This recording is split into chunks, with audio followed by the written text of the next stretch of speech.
Water pump হাউজিংটা বারবার লাগানোর পরেও কিন্তু ওয়াটার লিক করতেছে, মানে পানি লিক করতেছে। কেন লিক করতেছে দেখেন, এই যে ফেসটা দেখেন, এই ফেসটায় কিন্তু অনেক কার্বন পড়ে গেছে, জং পড়ে গেছে। এটা যদি আমরা পলিশ না করে দেই, ফেজ না করে দেই, তাহলে ওয়াটারটা আটকানো সম্ভব না। এই পলিশ করানোর জন্য দেখেন আমি একটু চেষ্টা করতেছি। প্রথমে হালকা একটু গ্রাইন্ডিং মারবো। গ্রাইন্ডিং মেশিনটা কিন্তু ধরার সময় অবশ্যই খেয়াল করে ধরবেন, কেয়ারফুল।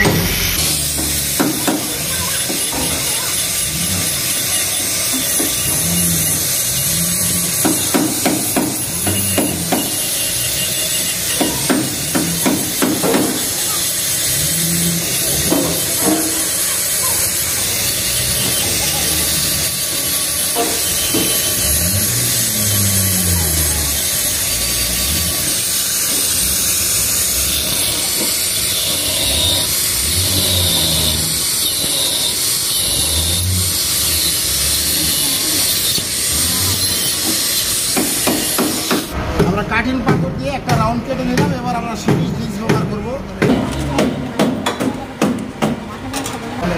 এগুলো সিরিজ ডিস্ক দিয়ে আমরা ফিনিশিং দেবো।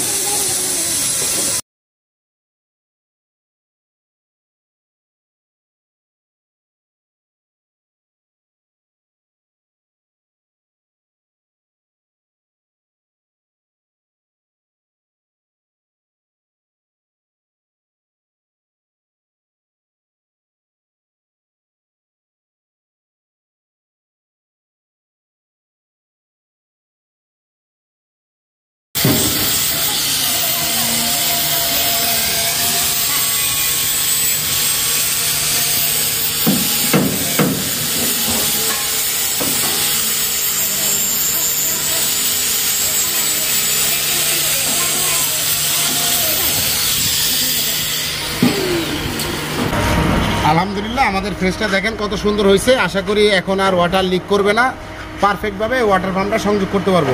আমরা এবার ওয়াটার পাম্পটা ইঞ্জিনে সংযোগ করবো।